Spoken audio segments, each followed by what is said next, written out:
नमस्कार दोस्तों। अमेरिका के जो मौजूदा राष्ट्रपति हैं जो बाइडन, इनका जिक्र अमेरिका के इतिहास में या दुनिया के इतिहास में जब कभी भी आएगा तो एक बहुत ही कमज़ोर और नासमझ राष्ट्रपति के तौर पर याद किए जाएंगे। कारण इसके कई हैं। अभी यूक्रेन का जो युद्ध चल रहा है, यूक्रेन के युद्ध में फंसने और उसके तबाह होने का एक कारण अमेरिका है, क्योंकि नेटो का मेंबर बनाने के लिए और नेटो का मेंबर बनाने पर रूस की तरफ से कोई नुकसान होता है तो उसके खामियाजा रूस को उठाना पड़ेगा। इस तरह की धमकी देने का काम जो बाइडन ने किया।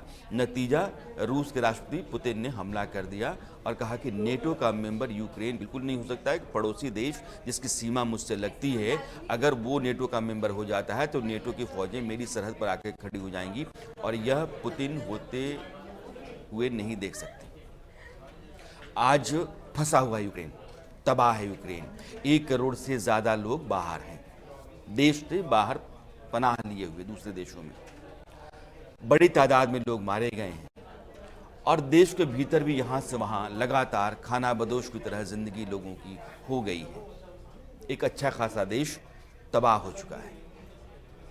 मसला वो है नहीं, ये फैसले की बात है कि आपने एक देश को तैश में, ताने में इस तरीके से धमकाया, चेताया कि वो दूसरे देश के ऊपर चढ़ आया और फिर आप उसको बचाने नहीं गए। पीछे से आप मिलिट्री असिस्टेंस दे रहे हैं, साजो सामान दे रहे हैं, पैसा कमा रहे हैं, आप पैसा कमा रहे हैं। लेकिन 2 दिन पहले जो बाइडन ने पाकिस्तान के बारे में एक बयान दिया और यह वीडियो उस पाकिस्तान के बारे में उनके बयान को लेकर के ही मैं बना रहा हूँ।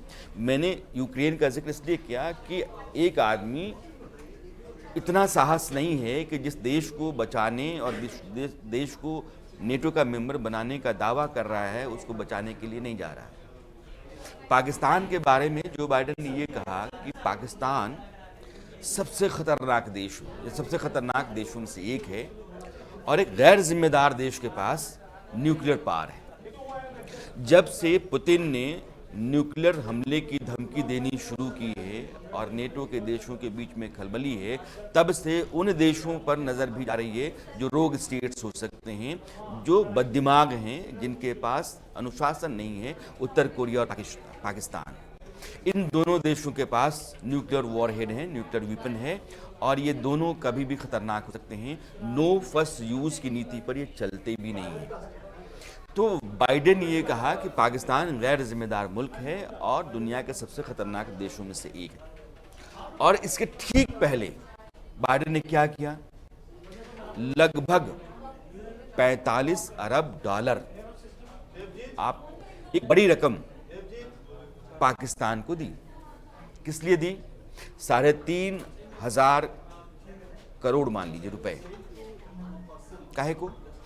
जो F-16 फाइटर विमान हैं अमेरिका के, पाकिस्तान को उन F-16 विमानों के अपग्रेडेशन के लिए, वो विमान आज की तारीख के लिए रेडी हो जाएं, तैयार हो जाएं।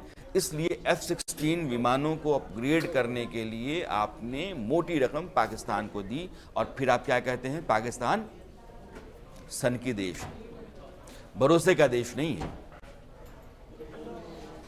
आपको जवाब भारत के विदेश मंत्री एस जयशंकर ने दिया। संयोग से उस समय वो अमेरिका में थे और मिस्टर ब्लिंकन जो वहाँ के विदेश मंत्री हैं, उनके सामने उनकी बातचीत चल रही थी।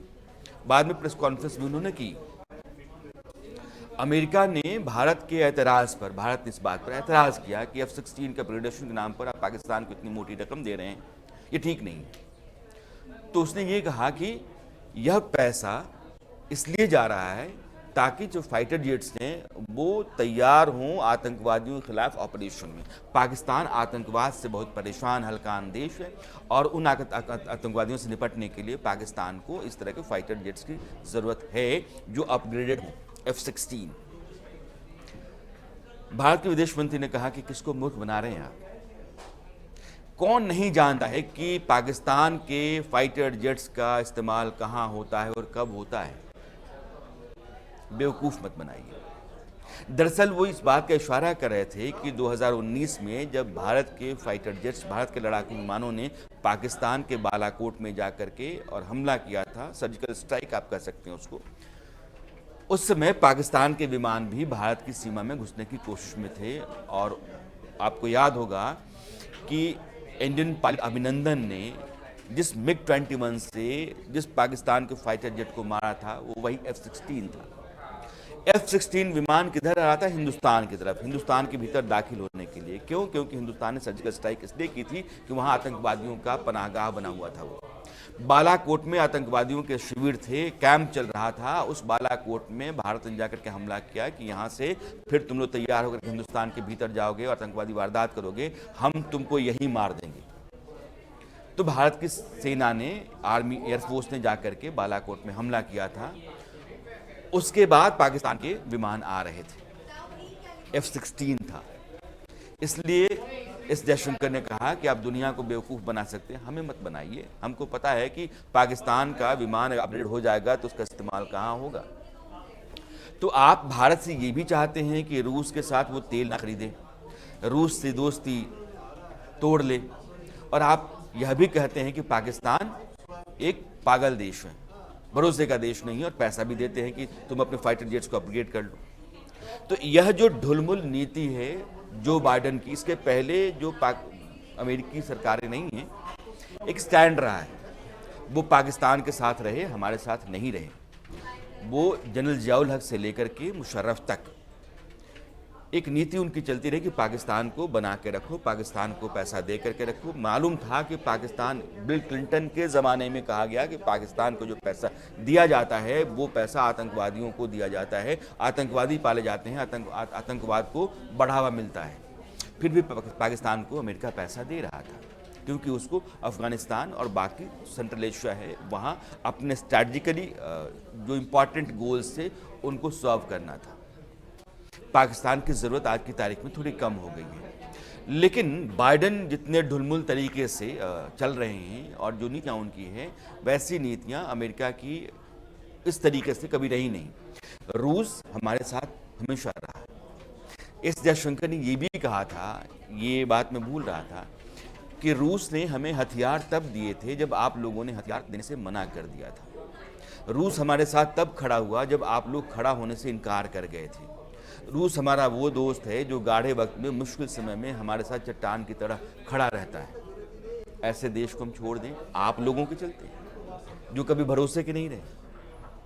1971 में बांग्लादेश के भीतर जब इंडियन आर्मी घुसी हुई थी, उस समय पाकिस्तान के समर्थन में, पाकिस्तान की खातिर अमेरिका और ग्रेट ब्रिटेन, इन दोनों के वॉरशिप्स हिंदुस्तान की तरफ आ रहे थे। तो इंदिरा जी ने रूस को फ़ोन किया और कहा कि इन वॉरशिप्स को क्या आप रोक सकते हैं। तो रूस ने अपने 2 वॉरशिप दोनों के सामने ला करके खड़े कर दिए, अमेरिका के जहाज़ के सामने भी और ब्रिटेन के जहाज़ के सामने भी, और वो महीना भर खड़ा रहे। बाद में वो लौट करके चले गए, लेकिन हिंदुस्तान की तरफ बढ़ने नहीं दिया था रूस ने। रूस को लेकर के एक अलग से कभी वीडियो बनाऊंगा कि रूस क्यों हिंदुस्तान का सबसे भरोसेमंद और बेहतरीन दोस्त है। लेकिन रूस की कीमत पर अमेरिका से दोस्ती गांठी जाए, ये कभी हो नहीं सकता। हिंदुस्तान की सरकारों को पता होता है, मुल्क जो है वो किसी सरकार के बदलने से नहीं चलता है। मुल्क की अपनी एक स्थायी विदेश नीति होती है, और जो भी सरकार आती है उस रास्ते ही चलती है। आज मोदी सरकार भी उसी रास्ते पर चल रही है कि रूस के साथ बार बार संयुक्त राष्ट्र में बैठकें होती हैं कि आप रूस के खिलाफ आकर के वोटिंग कीजिए। हिंदुस्तान वोट नहीं करता है। जो बाइडेन, जो आदमी, जो मुल्क एक देश को तबाह करवा सकता है, उसके साथ खड़ा नहीं हो सकता है, आज भी किसी और देश को बचाने की हिम्मत नहीं कर सकता है, उस देश के साथ, उस देश के कहे पर आगे जाना और भरोसा करना, उसके साथ दोस्ती गांठना, ये सरासर सुसाइडल है, आत्मघाती है। और हिंदुस्तान ये कर नहीं सकता है, बल्कि डंकी की चोट पर वो रूस से तेल खरीद रहा है, बल्कि बढ़ा करके ले रहा है अब तो, और रूस के साथ हर मोर्चे पर वो खड़ा दिख रहा है। सिवाय इसके कि वो बार बार कहता है कि युद्ध जो है वो कोई निदान नहीं है, बातचीत से ही रास्ता निकलता है और रूस को बातचीत करनी चाहिए। लेकिन रूस के खिलाफ दुनिया के मंच पर कभी भी हिंदुस्तान खड़ा नहीं हो सकता है, क्योंकि ये दोस्ती का मामला है।